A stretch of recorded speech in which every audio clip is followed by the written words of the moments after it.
आइए हम लोग आज की वीडियो में देखते हैं प्री पर्स क्या है। ये इतिहास और पॉलिटिकल दोनों का एक मुख्य मुद्दा है और जीएस में हम लोग पढ़ते हैं कि प्री पर्स क्या है। क्योंकि ऐतिहासिक मुद्दे जो भी होते हैं उसके बैकग्राउंड में जाना बहुत ज़रूरी है कि उसका बैकग्राउंड क्या था।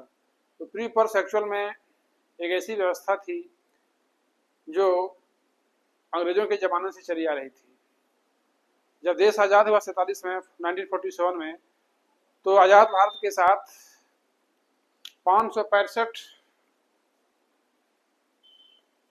देसी रियासत भारत को मिले, जो भारत के भिन्न भिन्न क्षेत्रों में राज कर रहे थे।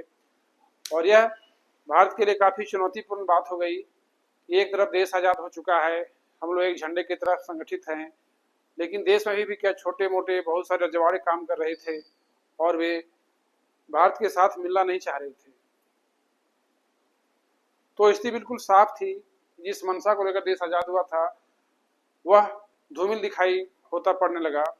इसे लेकर भारत के पहले गृह मंत्री पंडित सरदार वल्लभ भाई पटेल ने यह निर्णय लिया। उन्होंने अपनी सूझबूझ से साम दाम दंड भेद तीनों की नीति से यहाँ के रजवाड़ों को मिलाने का प्रयास किया और उनको लगता सफलता मिली भी।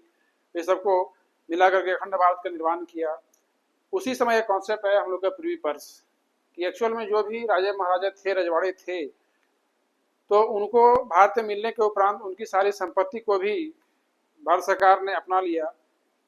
तो उनको एक विशेष अधिकार दिया गया कि आपकी इतनी बड़ी संपत्ति को हम मिला रहे हैं, आपकी जो भी जायदाद है उसको हम भारत सरकार के संपत्ति में जोड़ रहे हैं, तो आपको एक तरह से हम कुछ विशेष अधिकार देंगे और आपको टाइम टू टाइम एक निश्चित रकम दिया जाएगा। क्योंकि जिन राजाओं का क्षेत्र जितना बड़ा था उसी के आधार पर क्या है उनको उस तरह की रकम तय कर दी गई। उसी को हम लोग प्री पर्स कहते हैं।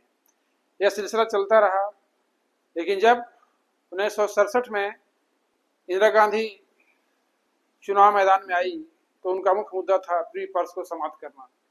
क्योंकि उन्होंने देखा कि समाज में इसके चलते बहुत असंतुलन हो रहा है। समाज का एक उच्च वर्ग है जिसे हम लोग एक तरह से सामंती व्यवस्था कहते हैं, वह विशेष अधिकार से युक्त है और उन्होंने 67 के चुनाव में इसे समाप्त करने का निर्णय लिया और उसने अपने चुनाव का घोषणा पत्र में शामिल किया कि प्री पर्स को हमने समाप्त करेंगे। चुनाव हुआ 67 में, इंदिरा गांधी भारी बहुमत से जीती।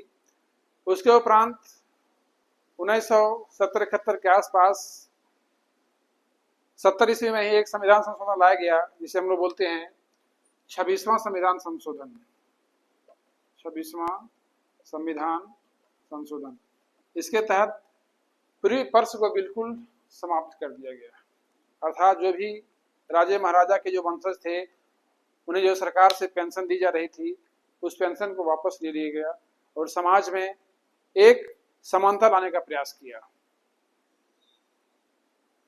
तो आपको यह समझ में आई कि प्री पर्स क्या है। इसका इतिहास संबंध इतिहास से साथ ही साथ बहुत दिनों तक चलता रहा सिस्टम हम लोग का।